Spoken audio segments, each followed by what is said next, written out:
I get all kinds of emails and messages and texts and things from people wanting to quote the Bible at me and telling me that I'm bringing about the apocalypse and the end of the world. And I was like, oh, that's well impressive. If I manage single-handedly to bring about the apocalypse, if you manage to do that with a couple of needles, that'll be... Yeah. Cool, same again. Just let me get in position. Big pinch, nice and loose, nice and relaxed. Cool, nice.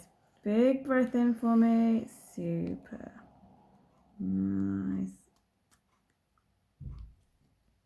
Excellent, well done. If that's done. Cool. Let's just get some pressure again. Cool.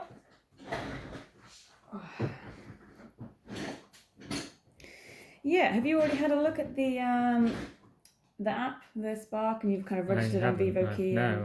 Oh, interesting. Okay. So that'll be something we can do. So in a minute, once this is all settled down, depending on your body's natural swelling reaction, sometimes we can get a read pretty much straight away. Not always, but looking at this one, you haven't swelled a massive amount, so we should still be able to get a read.